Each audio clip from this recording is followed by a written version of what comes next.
girlfriend left me during my cancer treatment to get back with her ex, but now she wants to come back because he cheated on her again. When I was diagnosed with cancer last year, I thought my life couldn't possibly get any worse. I was terrified, not knowing if I'd survive or what my life would even look like from that point on. But there was one thing I believed would help me get through it all: Rachel. We'd been together for 3 years, and I thought she'd be there to help me through this and that we'd come out even stronger on the other side. At first, Rachel really put in the effort. She came with me to my doctor's appointments, held my hand when I felt weak, and made me laugh when there seemed to be nothing to smile about. There were nights when I felt too sick to even get out of bed, and she would make me soup or bring me water. I remember thinking that if I survived this, I'd spend the rest of my life making it up to her for standing by my side. But things changed faster than I expected. A few months into treatment, Rachel started to pull away. At first, it wasn't obvious. I thought she was just tired from all the effort. I figured it was hard for her too, so I didn't say much when she began spending more time with her friends or when our conversations grew shorter. Then it got worse. She started canceling plans to accompany me to treatments, saying she needed a break or couldn't bear to see me like that. I hoped it was just temporary and that she needed a few weeks to recover. But I can't lie, I was scared deep down. When she stopped asking how I was feeling, I knew something had changed. The breaking point came after one of my worst days. I'd just had a chemo session that left me completely drained, barely able to keep my eyes open. That night, Rachel came over, and instead of offering the comfort I expected, she told me she couldn't go on. I'll never forget the look on my face after that. She said, "I'm just not strong enough to watch you go through this." I thought that in a relationship, you should be there for each other when things get tough, especially after everything we'd been through. How do you respond when someone tells you they can't stand to see you hurting? I couldn't say anything. She left that night, leaving me even more shattered than the chemo session had already done. It wasn't long after she left my life that I found out where she'd gone, to get back with her ex, who I'll call Matt. I haven't mentioned his real name, but I've changed it. The same guy she once described as a red flag on legs. The guy who had cheated on her multiple times and broken her heart before we even met, which made it even harder for me to understand. I was fighting for my life, and she left me to go back to someone who'd treated her like trash. I found out through mutual friends who tried to skirt the issue, but the truth eventually came out.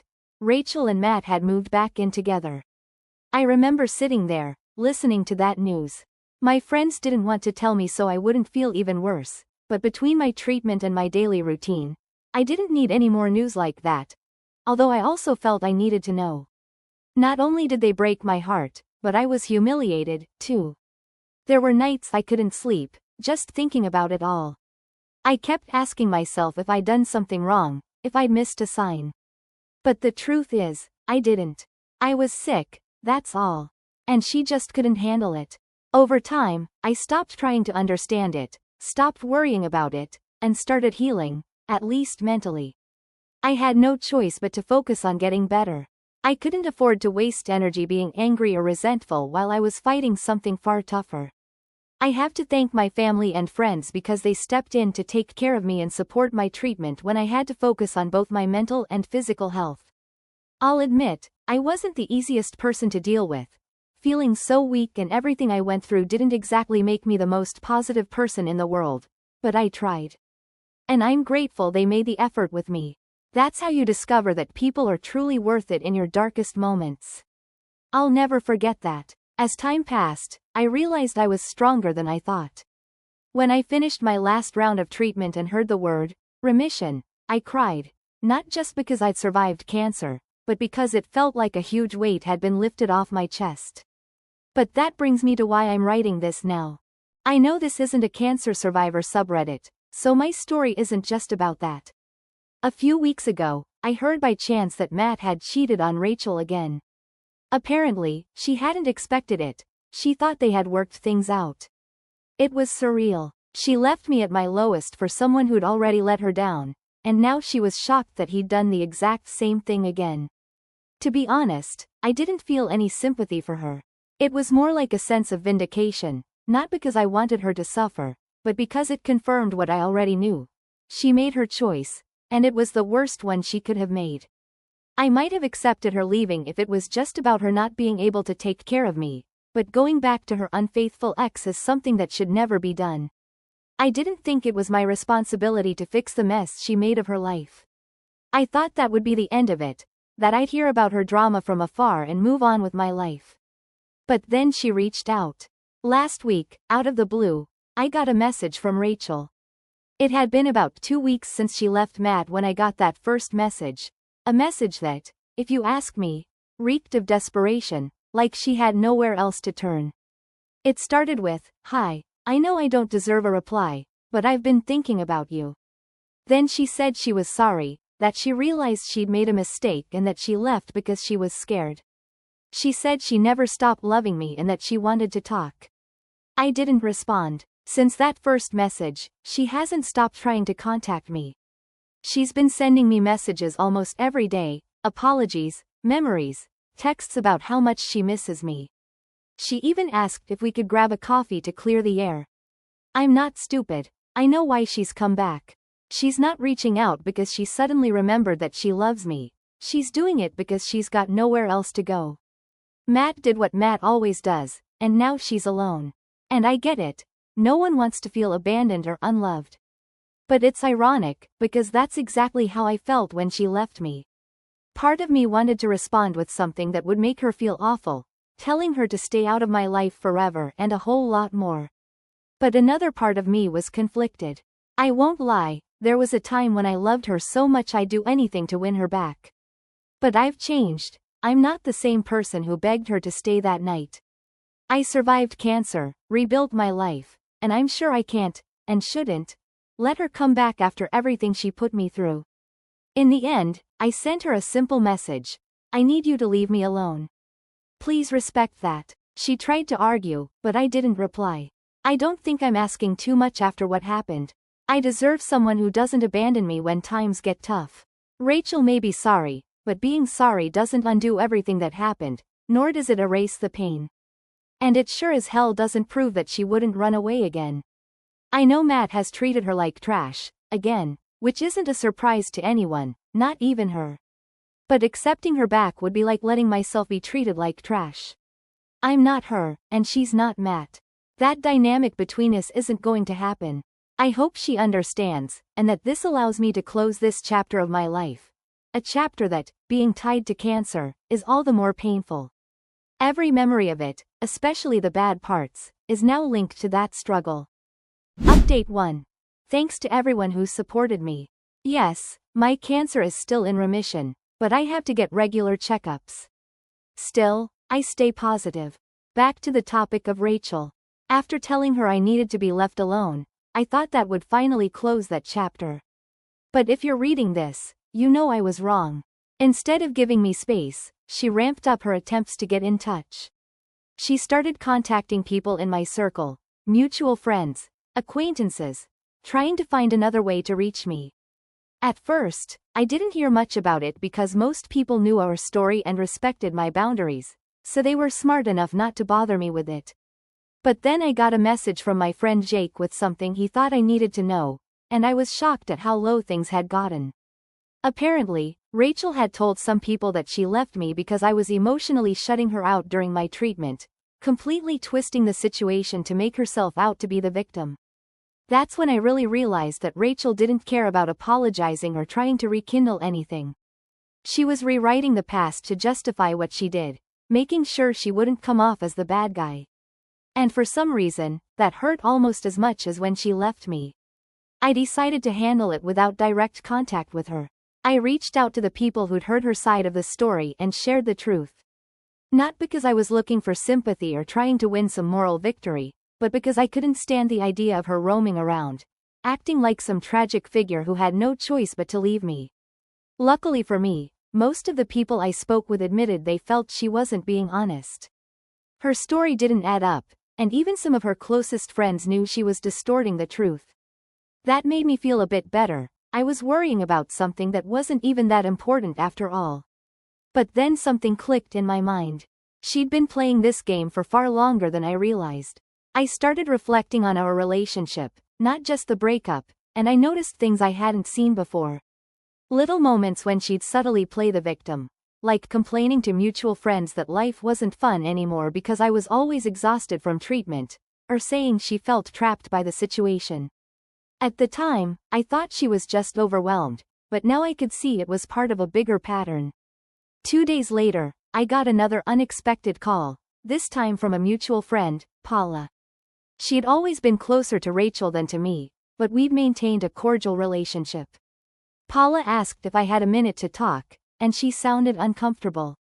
When I answered, she didn't beat around the bush. Paula told me that Rachel had been meeting up with some friends and trying to spin things so that I was the one who was controlling during our relationship.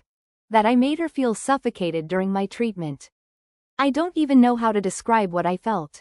It wasn't sadness or even anger, it was disbelief mixed with exhaustion. I'd spent months fighting for my life, clinging to any bit of normalcy I could find while she drifted away, and now she was acting like I was the problem. After that call, I started wondering why all this bothered me so much. Why did it matter what Rachel was telling people? I thought I'd moved on, or so I believed. Then it hit me. It wasn't really about her. It was about what her version of the story represented. Her narrative made me feel like I had to defend my character, as if I wasn't just surviving cancer but also battling the twisted story she created around me. It wasn't fair, but life rarely is. I could have kept playing defense, or I could finally cut ties completely. So I made a decision. I reached out to the close friends who'd stuck with me through everything and told them I no longer wanted to talk about Rachel. If she wanted to rewrite the past, let her do it without me. I wasn't going to spend another second cleaning up the mess she'd made. To my surprise, most of the people she'd talked to had already come to their own conclusions about her. They knew that she really left when things got tough. I could have expected that from my close friends, but not from everyone else. I had hints from her friends and others I spoke with who weren't as close to me, but I didn't expect more people to be on my side. So, I let it go and moved on with my life. I haven't received any more messages from Rachel, and things were starting to feel normal again. But just when I thought the waters had calmed, I discovered something else. A coworker messaged me, "Guess who's applying for a job here?" I'm pretty sure you can figure out who my coworker was talking about. Now, she's trying to work at the same company I was transferred to 6 months ago. This can't just be a coincidence. This is where I'm at now. I'm not sure if it's just another attempt by her to sneak back into my life or if it's a coincidence that's playing with my head. Either way, I'm not going to let it ruin my life. I survived cancer, I survived her betrayal, and I'll survive this too. If this is truly her way of trying to force her way back into my life, she's about to learn that it only pushes me further away. Maybe she'll learn it the hard way, or maybe the easy way. I no longer need advice on what to do about her. I already know the answer. Update 2. I didn't want to jump to conclusions about Rachel applying for a job at the same company. Maybe it was a coincidence. Maybe she really didn't know I worked there. I tried to ignore it and stay focused, but the thought kept gnawing at me. A few days later, I received a message from a colleague in human resources. I've known her for years. She's very discreet and professional, but even she couldn't hide how awkward the situation was when she reached out. She told me that Rachel had listed me as a reference on her job application. Of all the people she could have chosen, she picked me. Not only was it strange, it seemed like a deliberate move. I couldn't tell if it was desperation or manipulation, or maybe both. Why would she assume I'd vouch for her after everything she did? Immediately, I sent an email to HR saying I wasn't comfortable being used as a reference and that I had no intention of speaking on her behalf. I kept it brief and professional. My HR colleague assured me they'd handle it, and I tried to let it go. But Rachel wasn't done yet. 2 days later, I walked into the break room during lunch, and guess who was there chatting with one of my supervisors? She smiled when she saw me, like we were old friends catching up after years apart. I felt like I was in a surreal nightmare. Maybe she thought showing up in person would work in her favor, that it would earn me some points somehow. But all it did was show how out of her mind and confused she was. I barely recognized her and turned to leave, but she shouted my name, loud enough for everyone in the room to hear. She started asking trivial questions, like how I was doing, if I still lived in the same place, and what project I was working on.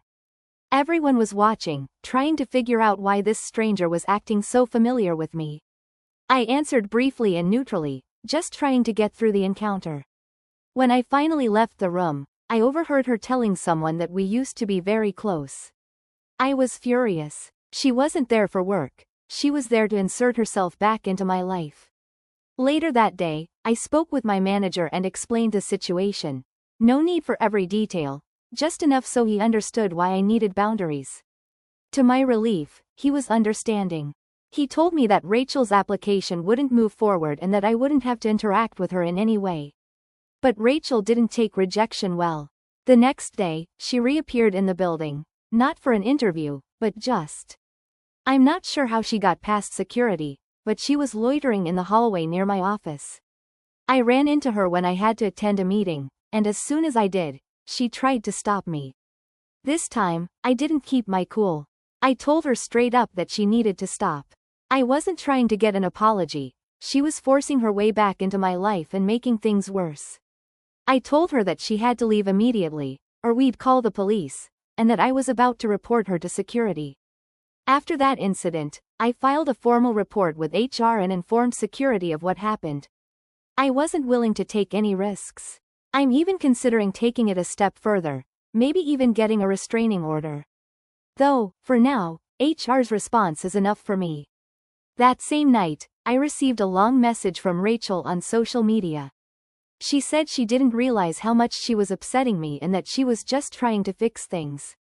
She kept saying she wanted to prove she'd changed and that she'd do whatever it took to mend what she broke. But here's the thing. I no longer needed her to prove anything. What I needed was for her to get out of my life. The damage was already done. I didn't reply. I didn't need to. I blocked every channel she was using to contact me. Instead, I did something I'd been putting off for a while. I called my mom. I hadn't told her much about what happened with Rachel because I didn't want her to worry. But when I filled her in, she said something that stuck with me. She told me that Rachel's biggest mistake wasn't just leaving, it was assuming that I would always be there waiting for her. And she was right. Rachel had built her life on the belief that I was her backup plan, that when I got better, she could just come back as if nothing had happened. Well, that's over. I don't need her anymore, and I want to build my life far, far away from her. It's funny how life works sometimes. The person you thought would be with you forever is now the one you want out of your life permanently. I thought overcoming cancer would be the hardest thing I'd ever do. But somehow, getting rid of Rachel seems even harder. It almost feels worse than cancer. This is probably my last update, unless something even more unexpected happens. But until then, thank you, everyone. Update 3. After everything that's happened, I thought I'd seen the last of Rachel. But, of course, there was a twist, because life seems to love testing me. A few weeks after the incident at work, I got a message from an unknown number. The first line read, "Please don't block me before you read this." I knew who it was even before I finished reading the sentence. She told me that she was leaving town. I couldn't tell if she was really trying to start fresh or just running away from the mess she created.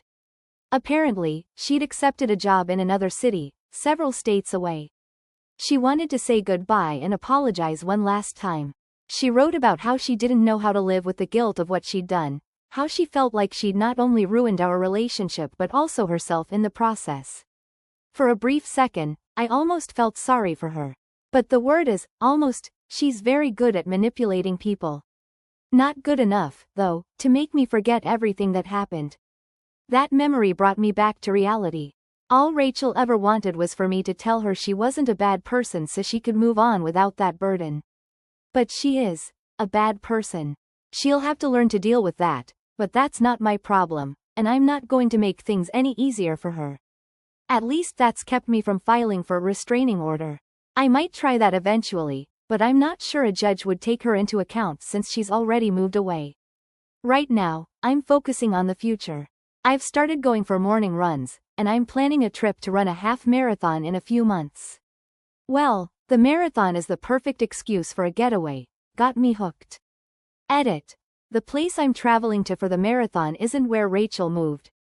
Actually, I'm not even sure where she ended you. Update 4. Before anyone says anything, I did have, and still have, a restraining order in place while all this was going down.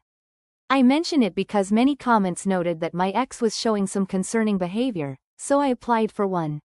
It wasn't hard to get, thanks to help from work, where her harassment became particularly evident. And it has helped to some extent. It hasn't stopped her from showing up at my workplace, but it did result in her being arrested for 30 days. I know, it's not enough considering how disturbing her behavior has become. Let me tell you what happened. Since my last update, I got the restraining order. I obtained it pretty quickly because I know someone who helped me get in front of a judge. I told my story, and they granted it faster than usual. Still, I had to wait a bit. I felt relieved, thinking that since Rachel had moved away, she wouldn't bother me during that time. However, 2, or maybe 3, weeks later, she was standing outside my workplace. I'm trying to bike to work these days, so sometimes I leave the car at home and ride my bike. That was one of those days.